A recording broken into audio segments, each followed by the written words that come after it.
Hello， 大家好，我是说装修的小李哥。北美的独立屋房间多，空间大，适合人口多的家庭居住。但随着孩子渐渐长大，对独立空间的需求就越来越重要。加上2023年之后的升息压力，有不少家庭希望透过分租独立屋来分担房贷的压力。这一篇小李哥就来和大家聊聊这场独立屋空间隔断的案例。加拿大做工的人这系列的影片，小李哥会从装修工人的视角，在装修故事的案例中和大家分享在我眼中的加拿大。想要了解北美生活智慧的您，一定不能错过哦。好，废话不多说，我们现在就开始吧。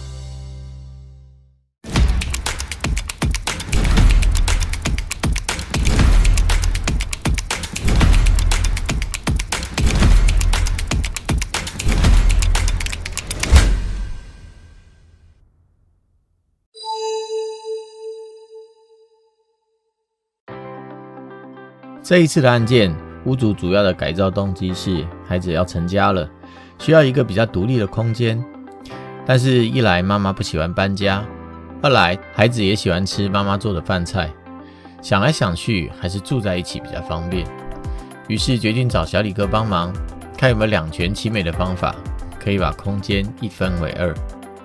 同一个房子，不同的使用需求，自然会有不同的装修考量。您计划要自住、出租或者出售，也会有不同的装修重点，直接会影响到设计以及预算。所以把自己真实的装修用途告诉师傅是一件非常重要的事。小李哥仔细看过房子的空间之后，发现1楼的厨房连通着起居室。如果我们把起居室当作一间大卧房，1楼就有了卧房、厨房以及浴室。只要在门厅加上一面墙，就可以做出一个独立的走道，从车库门进入，就可以直接连通到厨房以及起居室，成为一个独立单位。至于原来的起居房通往门厅的门，只要锁上就可以了，不必另外再做改造。也就是在工程上，只要加一面墙，就能做到空间分隔，这样可以减少装修的时间及预算。在功能上，妈妈可以不用再爬楼梯，1楼就有舒服的大卧房，也有完整的浴室以及厨房。对成家的孩子来说，2楼以上的空间可以独立使用，也会方便很多。每天还可以下楼到妈妈家吃美味的晚餐，光想象就十分幸福。空间规划不一定要花大钱，明确的目标和仔细的沟通才是重点。在规划的初期，屋主也曾经思考把新隔出来的空间出租，自己搬到公寓去住。但小李哥分析了一下利弊，一旦厨房单位给了租客，怎么说也要新做一个厨房给自己。虽然门厅是还有空间这样做啦，但装修成本及时间必然是要多出很多。那不如只做隔间，自家人还是一起住大房子，新买的公寓租出去投资，租金的回报比较高，装修的成本也比较低。这样的规划一定会划算很多。客人多花装修费用，当然小李哥可以多赚钱。但我从业多年，一直有一份信念，希望可以给客人最实用的建议，性价比最高的装修方案。希望每一个小李哥服务的客户都能收到这份小小的心意哦。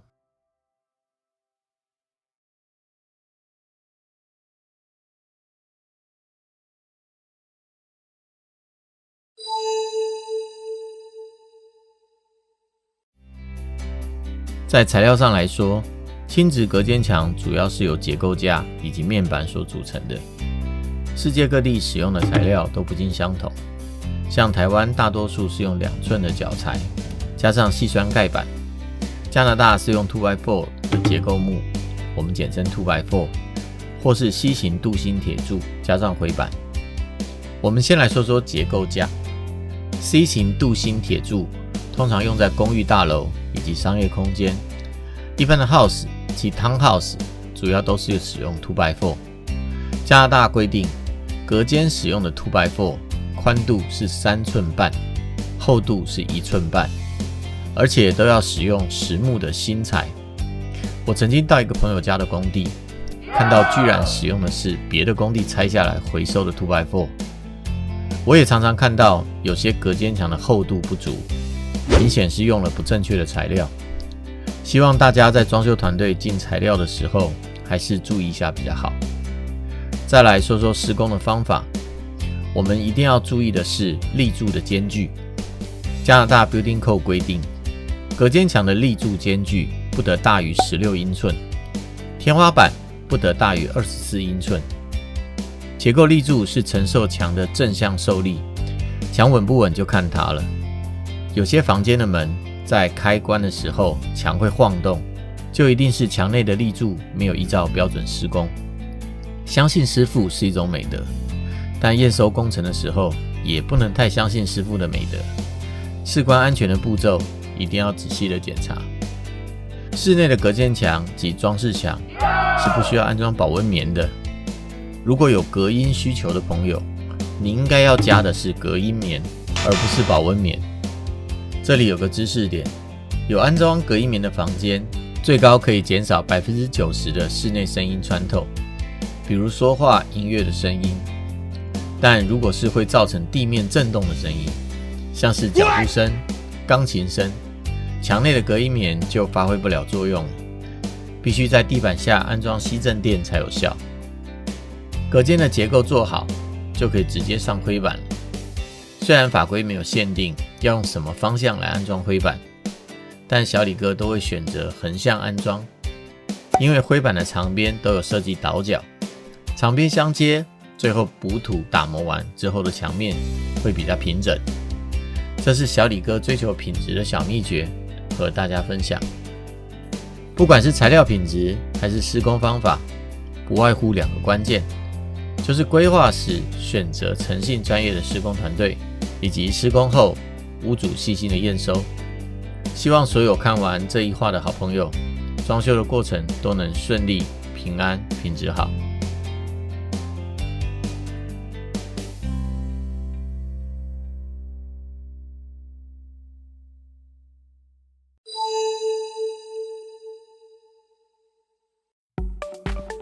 补土打磨的基本步骤，小李哥之前有做过一部影片专门介绍，有兴趣的好朋友可以自行观看哦。这里我们直接进入实战课程，主要是补充一些小知识点啦。我想大家应该都有些印象，当医生在帮骨折病人打石膏的时候，并不是把石膏直接涂在病人身上，而是先包裹好一层纱布，再把石膏涂在纱布上。一块硬化的石膏，如果内部没有结构，一旦受了外力就很容易碎裂，但多了纱布交错的结构，强度就会增加数倍。补土也是相同的道理。首先我们在灰板的交界线上贴上纸带或者纤维网带，主要是为了给补土增加结构力，未来的墙面就不容易产生裂缝。一般说来，灰板纸带比较便宜，很多大型的工地都会采用，但纸带的结构力比较不好，未来容易脱落造成裂痕。小李哥习惯使用纤维网带，结构力比较强，不容易脱落，唯一的缺点就是比较贵。第一层补土是把灰板的缝补起来，第二层是补平，第三层之后是最后的修饰。每一层补土之后都要等它干了才能打磨，所以如果您看到师傅补完土就下班了，甚至在低温多雨的冬天，师傅来上工之后摸了摸墙就下班了，请您务必要谅解。我们也希望早点完工，但补土没干，我们就是没有办法继续接下来的进度。这就是为什么我说打磨及补土是最花时间的工作。另外，我们工地开风扇、开烤灯，也不是为了我们自己的施工福利，这些都是为了帮忙补土快一点风干，隔天的工作可以更顺利。补土打磨最累人的地方主要是打磨。补土经过打磨后会产生大量的细小粉尘，这一般的吸尘器还清不了，前面吸进去了，后面又会再喷出来。而且每吸10分钟，吸尘器就要清洁一次过滤器。我们就算戴好口罩、帽子、护目镜，不一会的功夫也会盖满粉尘。这一次小李哥旧的集成打磨机寿终正寝了，我订了一台德国全新设计的，听说效果很 OP， 可以做到几乎无尘打磨。等到货了，我再开箱试用和大家分享哦。这一场我们就只能用全手工来打磨了。手磨和机磨主要是差在机磨有集成，我们工作的环境会比较舒服一些。其次是速度快一点，真的就只有快那么一点，磨出来的成品倒是没有什么不同。还好这次就只有一面墙，要磨的面积不大，就先用手工细细磨吧。因为这是新的灰板、新的墙面，我们第2层打磨完，要先刷1层灰板底漆，才做第3层之后的修补。关于为什么要刷底漆，刷漆时有什么小秘诀，才能刷出美丽的墙面，我们就留到下一话再慢慢和大家分享咯。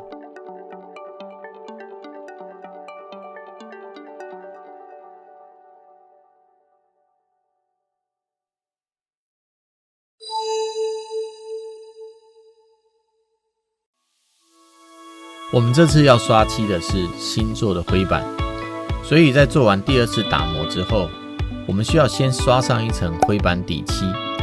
灰板底漆的作用是密封固化，因为灰板的表层是一层表纸，我们补上去的土也是水溶性的。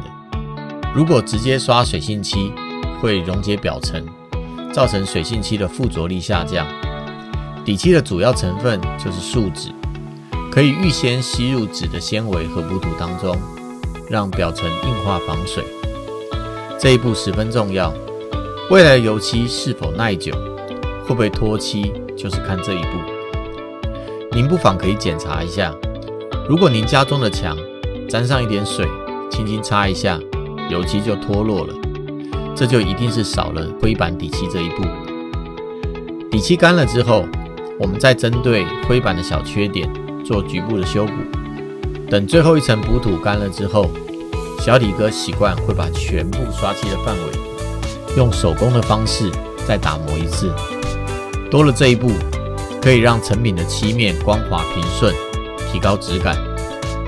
另外，关于旧墙换新色，你一定听过一种说法，就是旧墙颜色如果太深要换颜色，要先刷1层底漆来盖色。这是一个非常常见的错误观念。首先，每一桶油漆都是加入相同的白漆原色，再加入色母来调出各种不同的颜色。所以只要是相同品牌，哪怕是最浅的颜色，覆盖能力都是相同的，并不存在浅色盖深色盖不住的问题。虽然不同的油漆品牌盖色的能力略有不同，但加拿大的室内面漆都是设定在 Second Coat Cover， 简单的说就是旧墙换刷新漆，刷2层就能完全盖色。底漆不但不会影响盖色的表现，如果刷得不好，还有可能会让油漆太厚重，造成墙面不平滑。如果您家中正在准备要旧墙换新色，您请来的油漆师傅跟您说要先刷底漆来盖色，那到底是他真的不太懂，还是另外有其他的目的？小李哥就不太好说了。总之，简单的帮大家归纳一下，新的墙面就是一底加打磨加2面，旧的墙面就是打磨加上2面。另外还有一点一定要注意，第1层面漆刷完，要等干了才能再刷第2层哦。面漆的刷法，在小李哥这边还有一些小 people。加拿大的室内墙漆大多是使用滚刷法来施工，刷滚毛的厚度其实是有讲究的，厚滚上油多，覆盖好；薄滚上油少，表面平顺。第1层的面漆，我通常会用5/8英寸的刷滚。第2层面漆，我会换用2/1英寸以下的刷滚。多一个换刷滚的小动作，成品的效果会差很多哦。墙面的油漆完成后，这一场独立屋空间隔断的工程就正式完工交件。关于隔间的话题，小李哥也就先分享到这边。这一篇的硬核知识点比较多，看一次不太容易记住。您可以把影片收藏起来，反复观看哦。下一话，小李哥计划来说说新增浴室的案例，请您一定要订阅关注我，并打开小铃铛，才不会错过任何的精彩影片哦。如果你喜欢小李哥的影片，也欢迎您点击下方的超级感谢，用一杯咖啡的价钱来支持小李哥的创作。最后，祝大家平安喜乐，我们下一集影片再见喽，拜拜。